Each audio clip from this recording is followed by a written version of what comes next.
And what is up, YouTube? My name is Jacob Toman, and today we are diving into our Advent series for 2019.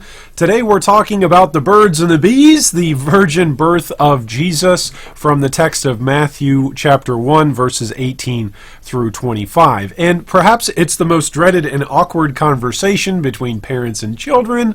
The dreaded question that comes up in response: where do babies come from? We've got all kinds of phrases and euphemisms about this conversation precisely because it's got the potential for so much awkwardness. Now, the birds and the bees, or the talk, as some might call it, is of course about human procreation and sexuality, and it's a natural conversation for our kids to ask. So we come to our Bible in Matthew chapter 1, and we ask the question, well, what's the big deal about Jesus' virgin birth? This is something that Christians throughout the ages have confessed and professed as a part of the core identity of their faith. So what exactly is the big deal about Jesus's virgin birth? Well, let's take a dive into the text of Matthew chapter 1, and then we will come up with a couple of points to chat about. So first off, starting in verse 18.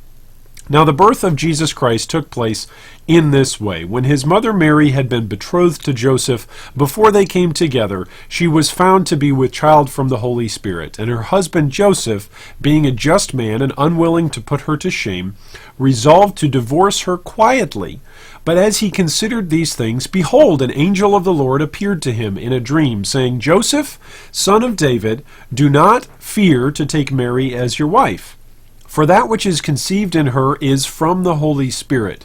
She will bear a son, and you shall call his name Jesus, for he will save his people from their sins. All this took place to fulfill what the Lord had spoken by the prophet.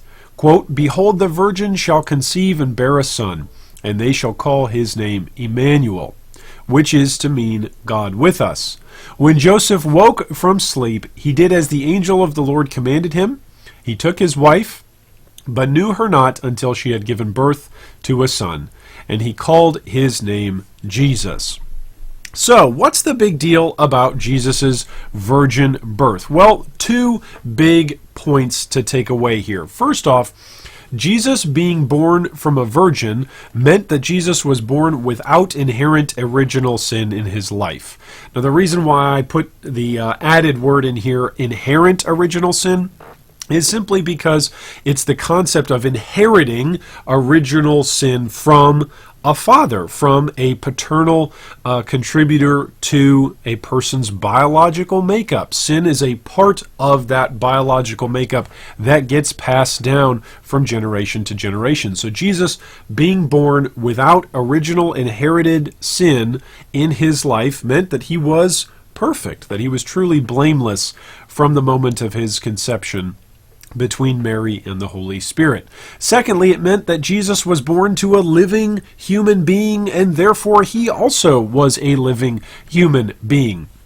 Many various sects and various offshoots of Christianity throughout the ages have maybe held one of these 2 points. Maybe that Jesus was born without original sin, but that he wasn't fully human, that he was only fully God, and therefore this explains why he was without sin. Or others have taught that he was absolutely a living human being, but that he wasn't born without sin. This is widely popular presently in contemporary culture, that if there ever was even a historical person of Jesus, that he was simply another person. He was simply another human being who would have lived and who would have died, but he certainly wasn't divine. He certainly wasn't unique. He was simply another human being like anyone else.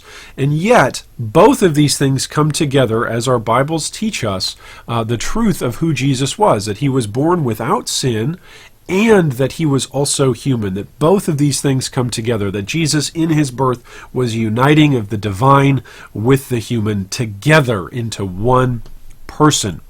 So Jesus was born without original inherent sin. Romans 3:23, of course, tells us that the general rule for human existence, to be human nowadays, after the fall, after Genesis 3, is that all have sinned and fall short of the glory of God. This is both by our own actions that we partake in on a daily basis, both in the actions that we choose to take in, the actions that we choose to avoid or simply don't partake in, and also because of our sinful heritage as fallen humanity. So when the first humans, Adam and Eve, sinned, their sin passed down generationally through parents, specifically through fathers, through a paternal passing on of original sin. So without a human father at the point of conception for Jesus, this meant that he was born without sin, and therefore he began life as a human being with a clean relationship with God the Father. Secondly, Jesus was born to a living human being. Christ's birth wasn't that of an alien or of a foreign entity. His mother didn't cease to be human. Mary didn't all of a sudden become angelic or become divine herself. She was a human. And so therefore, Jesus was also human. Jesus was both very God of very God, and therefore only able to do for humanity what he accomplished through his life, death, and resurrection and atoning work on the cross. He was only able to do because he was divine in scope, but also it was applicable to you and I because he was also human. So Jesus is both of these things. He is both God and man. Just as you and I are human, Jesus was human, and yet just as God the Father has always been God, Jesus Christ as well was always of God. He was both God and man. So Mary's particularities and the particular words that get used in Matthew in this particular text are quite interesting and give us some clues as to how it was that Matthew wanted to point towards Mary's status as a virgin and Jesus, therefore, status as being born of a virgin. So the first verb used to display Mary's status as a virgin is pronounced sunerkomi. You can murder me down in the comments below for my mispronunciation and for my terrible Greek.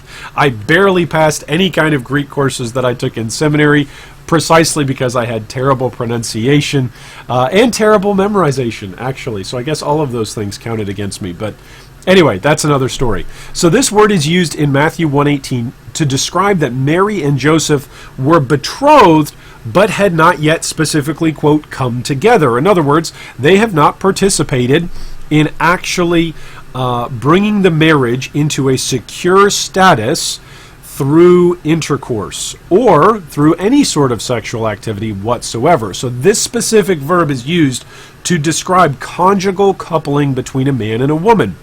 So this first verb being used means that Joseph and Mary haven't engaged in this conjugal coupling. So Mary is without being with a man up until this point, up until Matthew 1:18.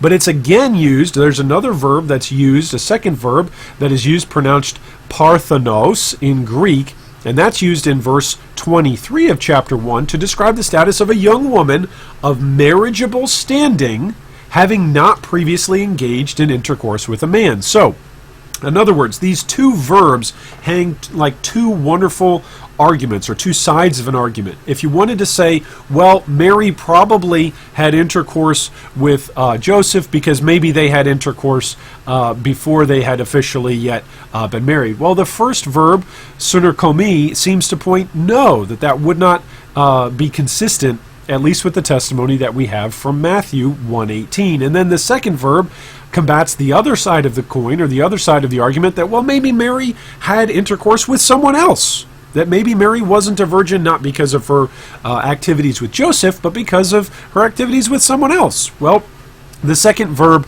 seems to point to that not being the case either, that Mary was truly a virgin, that she had been with no one prior to her particular conception by the Holy Spirit with the person of Jesus Christ.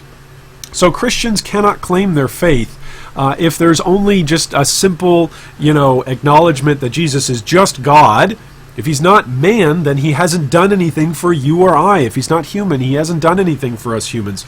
And conversely, if he's not God, if he's just another man, then we've got to challenge everything that's being claimed in the Gospels and in the Bible. So the virgin birth really comes as the linchpin, as the fulcrum, as a center point for much of the Christian faith.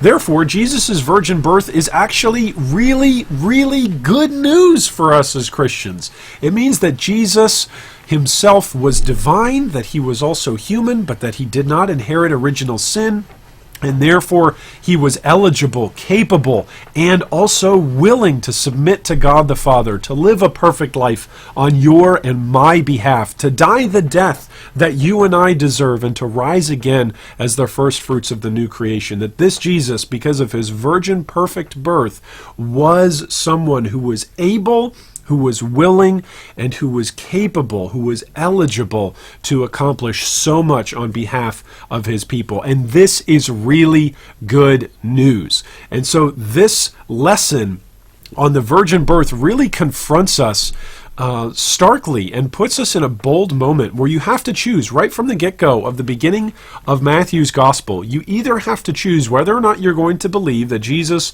was either a bastard born of human immorality, or he was the God-man born to atone for human immorality and attain for his people perfect immortality in eternity.